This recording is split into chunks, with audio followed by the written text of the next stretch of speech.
Hi guys, so I'm sorry firstly because I'm late answering your questions, but nonetheless, here we are. So let's get on with it. The first question is by Taranpreet Singh. It has been said that you can't build muscles above a certain level without the use of steroids. How do you realize and check if that level has been reached? Well, Taran, it's very difficult. There is no such test to actually, figure out if you've reached that level. But I would say generally, if you have trained for about 5 or 10 years consistently, following a good diet and good training, the chances that you still haven't reached your natural peak. So a lot of people think that you train for a year and that's about it, but you keep growing for about 5-10 years naturally. So unless you want to compete on a stage and do bodybuilding professionally, there is no point using steroids. A lot of natural athletes can look the way they want to look without the use of any kind of steroids. It's just that you need to put in the time and effort. Next question is by Manuj Penumatsa. Do you suggest HIIT cardio daily after workout 10-15 minutes, or you want us to separate cardio from weight training? Please recommend us the right time for cardio and weight training. My goal is lean muscle. I would suggest split the cardio, keep it at a different session, because when you're lifting weights, your body's metabolic rate is already going high. So you don't need to encash on the cardio also in the same window. If you do it at another time, you're increasing your metabolic rate twice a day. So HIIT is a good time. I would suggest HIIT first thing in the morning on an empty stomach, then have a couple of meals and train maybe in the afternoon or in the evening with weights. Abdul Karim, what are your reviews on thermal wraps used for weight loss? Do they really work? What about Garcinia supplements? Both of them really useless. Garcinia has some fat loss benefits, but they're so negligible that you really won't see much of a difference. As far as thermal wraps are concerned, don't even bother wasting your money on them. Sunil Cheruvu, what is the relevance of organic products, be it dairy, cereal, vegetables, for fitness, general health? I'm a big proponent of organic food because it's important what your food eats. So if your food is eaten, organic good stuff, you're eating organic and good meat, organic and good veggies and stuff like that, because your body is made up of these foods. Your body is not made up of hormones or supplements. It's made up of actual real food. So the quality of this food determines how you are building your own body. It's just like using bad quality building blocks for a building versus good quality building blocks. So the building looks the same from the outside, but how it's constructed from the inside is very important for its long-term well-being. So go ahead and seek a lot of organic foods. Next question is by Shekhar Chaudhary. Sir, need info about supplements which can be used to build muscle. How much do we take per day and how many days can we see? I'm not a big advocate of supplements. I believe in real food. I'll give you my reasoning behind that.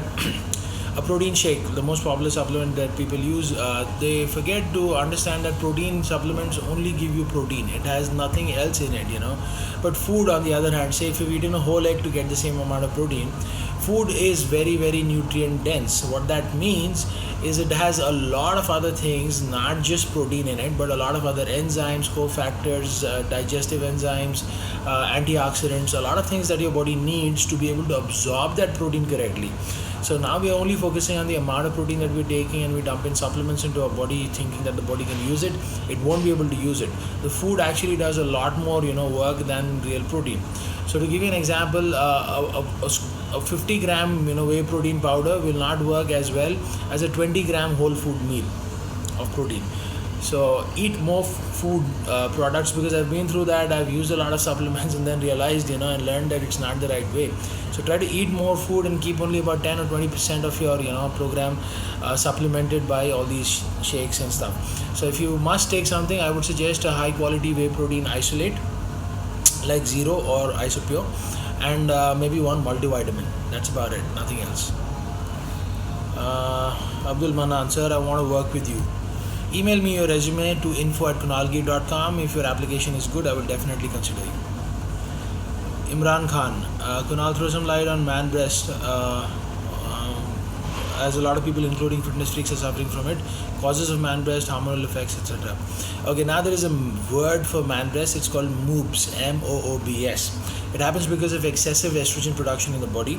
You can take a prescription medication for it which blocks estrogen. You can consult a doctor, an endocrinologist, to do that, or you can take natural supplements which can prevent that from happening. That's most of these supplements are they have something called DIMS, DIMS. Look it up. You can find and buy these products.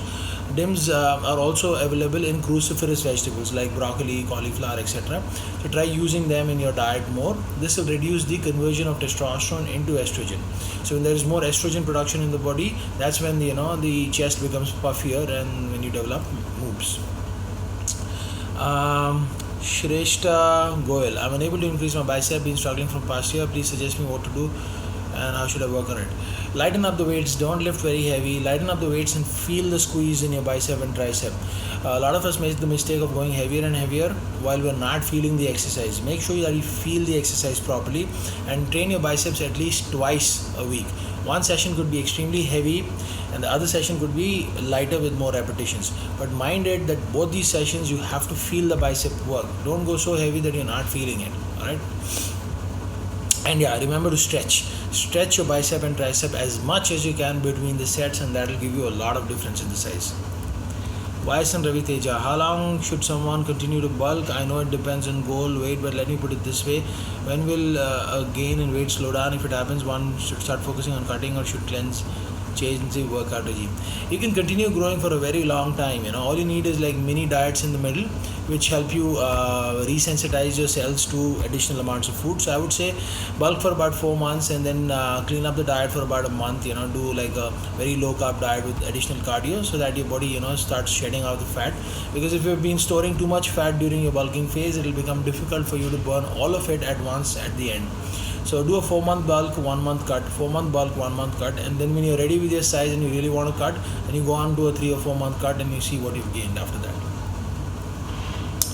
Okay, I'm a little distracted because I'm waiting on a client. Sorry about that. Ram Krishna Prasad, hey Kunal, can vegetarians build lean muscle? I've tried so with isopure supplements, dairy products, etc., but not seeing good results. Appreciate if you could advise a typical diet plan. See, there are a lot of vegan products on the market. Try using them. You'll have to eat whole foods as well, but unless I see your entire program, it's difficult to say why you're not seeing results. I know a lot of vegetarians. I have a lot of vegetarian clients who are seeing results, who are doing the same thing, like using isopure, using paneer and stuff like that, and they are seeing results. So if you're not seeing results, the fault may not be in your food, the fault may be in your training, your rest or recovery. Maybe you should look into those things. Vishnu Vardhan, sir, hi sir, even though I work out properly, sometimes I don't feel the pain and growth of the muscles when I wake up in the morning. I feel that dehydration could be the reason. If so, how to avoid dehydration during sleep? Dehydration may not be the reason. You don't need to be sore all the time to keep gaining. A lot of times your body adapts and your nervous system will not keep you sore for that long. So that's still okay as long as you've trained hard and heavy. Make sure to hydrate yourself properly. Drink mineral water. Drink a lot of mineral water. That will help, not just regular packaged drinking water, but mineral water, and drink that even before you go to bed and during the night if you wake up again. Idris Ahmed, best way to reduce waist and belly fat? Okay, diet, man. You have to diet. Cut down carbohydrates and sugars from your diet. Don't eat processed food, and try to do some empty stomach cardio in the morning.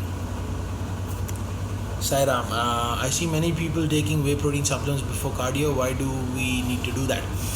They do it because they think that their muscle will burn when they're doing cardio. So if they have some protein in their system, the body will spare the muscle and burn that protein instead.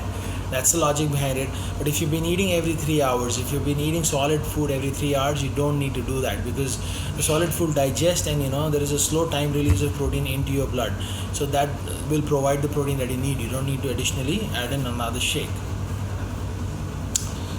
Okay, I guess that wraps it up, and until next time, see you guys, have a good day.